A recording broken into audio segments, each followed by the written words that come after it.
Thanks, Rob. Well, all throughout the weekend, as we honored the 20th anniversary of the events of September 11th right here in the United States, one thing that kept coming up was the fact that you didn't have to be from New York. You didn't have to have family at the Pentagon or in Pennsylvania to be affected by those events. And now, as we know over time, that day spurred a lot of people to move forward, not only to enlist in the military, but to ask for that advancement forward, to take a step and defend the country. And for one in particular, Brian Doc Holcomb, well, he not only had that oath sworn in with the United States Navy to make sure that he could do the most, but the 20th anniversary was a pivotal moment in his life. And he said, I will always remember 20 years ago, I embarked on a supplies and support mission aboard the USS George Washington, headed straight to the New York harbor that turned into a triage role at Battery Park.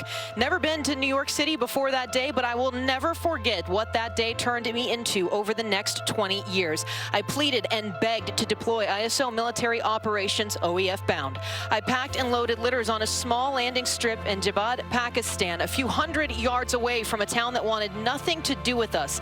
Nevertheless, the hunting party was underway. Never forget the 1% platoon, and a very proud member of the United States Navy for over 19 years. We've got Doc Holcomb here with us now, and you have become an Oriole fan over time because the improbable happened. You became the oldest starting pitcher in NCAA history at 34 years old. A day before your birthday, you got to make the start for Jacksonville University and teammates with now Orioles Austin Hayes and Mike Baumann. Can you just tell us what it means for you when you saw these guys and holding that challenge coin that you had given them?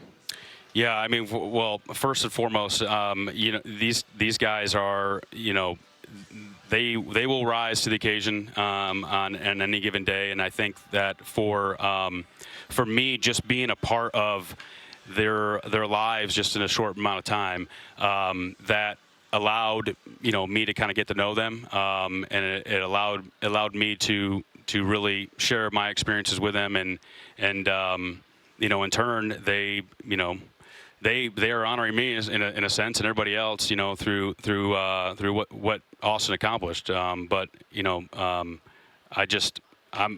I'm just shocked that, you know, and very, very happy for them to be at this level. I know this is something they always wanted to do. Well, and for those who may have missed it, on the anniversary of September 11th, Austin Hayes, with a challenge coin given to him by Doc in his back pocket, hit 2 home runs, and he immediately was flashing that coin down in the dugout.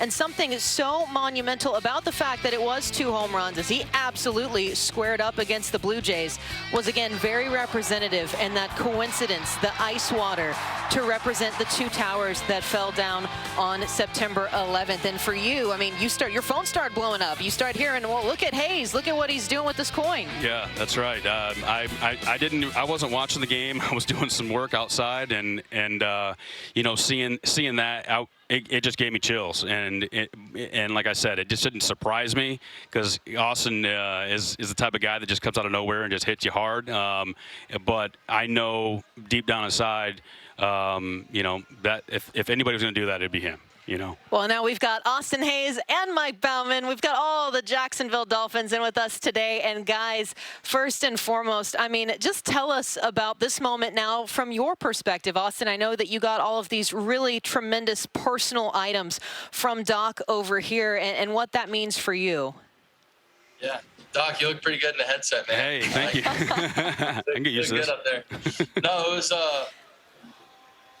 it just kind of gave me chills when I opened the box. He had let me know that he was sending me a gift in the mail, and when I saw what was inside of it and I read the letter that he had sent me, and just to be able to see that flag and the medal that he had left on the flag, and just him writing that it had been through 3 wars and it had been to over 7 or 8 countries, and it was over 75 years old. And for that to have his first medal that was given to him by President Bush attached to that, for him to give me something that meant that much to him, it gave me goosebumps. And then I saw the coin that you know, had the Twin Towers on it and said September 11th, that's why. And he had sent it on the 10th. So when I realized that we were playing the 9/11 game the next day, I knew I had to somehow incorporate that into the game, and I decided that I was going to bring the coin out there with me. Well, you had a little bit of Doc with you that day, and I think he likes to keep up with you guys pretty much every day. Now, Mike, for you, let's rewind the clock a little bit here. Let's go back to Jacksonville. This guy who's a day shy of his 35th birthday shows up, and he gets to get the start for the Dolphins. You guys have the camo hats out for everybody that day. What was it like having Doc come into that clubhouse with such a young group of college guys? I mean, he came in right away. He's a natural born leader, and I was able to learn a lot from him. Just, as the mentality he brought into the clubhouse and the leadership he brought in. So being able to watch him go out and take the ball that day was pretty special. And he treated it just like a ball game, just like the rest of us would. And he went out there and he competed, and it was awesome to see. Now, I know he's still mad at me because I didn't dive for the ball in right field. I wasn't going to say it. The one hitter he got in the face, the kid hit a line drive into right. Hey, maybe it motivated. If I can get a glove on it, I'm gonna dive for it. But it was just too far away. I wasn't gonna say anything, but he's flying around now, so that's all that matters.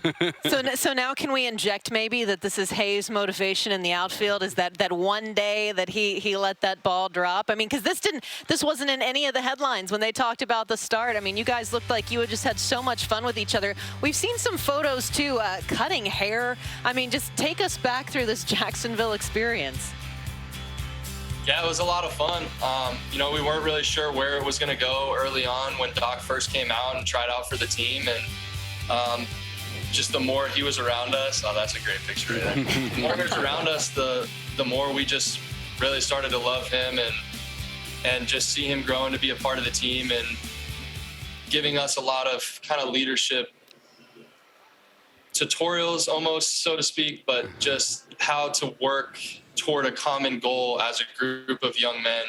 Even though we weren't in the military, it's a similar aspect from that side of it. And that's what he was trying to implement into us and instill in our team. And that was, I think, why, it was a good idea for them to make sure that they found a way for him to be on the team so that he could, instill those leadership roles and those brotherhood roles within us at JU.